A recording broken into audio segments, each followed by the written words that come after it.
እንዴ? እኔ እዚህ ነገር ውስጥ መግባት የለብኝም።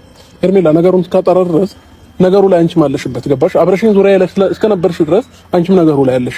እኔ እዚህ ጋር እየተበደልኩኝ ወይም ደግሞ እየከፋኝ እኔ እያዘንኩኝ እያለቀስኩኝ እንዴት ነው ነገሩ ላይ ሊኖር የምችለው? አብርሃም እንዴት ነው ነገር አይደለም አንቺ ነገርኩሽ እኮ ነው። ሌሎች ዙሪያ ላይ የነበሩ ሰዎች እያንዳንዳቸው እዚህ ነገር ላይ ያሉበት ሄርሜላ። ስለዚህ አሁን ከክርክሩ ይልቅ ውስጥሽ ላይ ያለውን ነገር መናገር ትችያለሽ። ለምን እዛ ላይ ነው የኔ ጥያቄ የሚመለሰው ማለት ነው። ብዙ ጥያቄ ፈጥሮብኛል። ብዙ ማወቅ መፈልጋቸው ነገሮች አሉ። እያንዳንዱ ነገር እንድታወሩ ፈልጋለሁ። ሩታም ዝም እንድትይ አይደለም እዚህ ጋር የጠራሁሽ ማለት ነው። ማውራት ያለብሽ ነገር እንድታወሪ ፈልጋለሁ። መናገር ያለበትንም ሰው ላይክ እየሰማሁ ነው።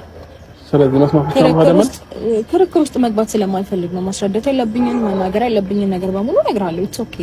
አሁን እዚህ ጋር አንተ እዚህ ጋር ምንም ነገር አላውቅም ምናምን ላልከው ነገር እኔ ተጠያቂ ልሆን አልችልም። ምክንያቱም አንተ እንዳታውቅ ወይም ደግሞ አንተ የሆነ ነገር እንድትሆን እኔ ምንም ነገር ላደርግ አልችልም። ልቦና ያውቀዋል። ገባ አይደለ? የሆነ ነገር ማድረግ ብፈልግ ኖሮ እስከዛሬ የምቀመጥ አይነት ሰው አልነበርኩም። ግን ደግሞ የልጅ አባት ነህ።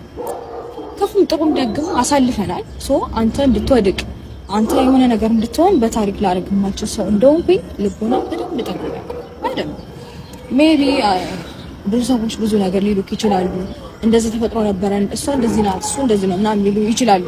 ግን ደግሞ ተብሎ ሲጀመር ሩታኔ ተለፋው ምላሽ ተመቻር ላይ ነው እኮ አዳምጠኛ ማዳመጥ አይደል የምትፈልገው? ሰው የምነግርህ ነገር መጀመሪያ ደረጃ ተረጋግታ አዳምጠኝ። ገባ? እኔም ቢሆን ፍሬምም ቢሆን ከድሮ ጀምሮ ከትንሽም እስከ ትልቅም ምንም ነገር ይፈጠር አብረን የነበረን ሰዎች ነን። ስለዚህ ዛሬ አንተ እንድትወድቅ በጭራሽ ምክንያት ምን አንችልም።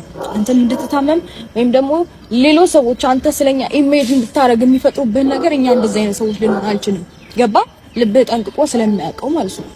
የሆነ ነገር ማድረግ ብፈልግ ኖሮ እኔ እስከዛሬ ድረስም ዝም መልስ ሴት እንዳልሆንኩኝ ታውቃኛለህ። ግን ደግሞ አንተ ላይ እንደዚህ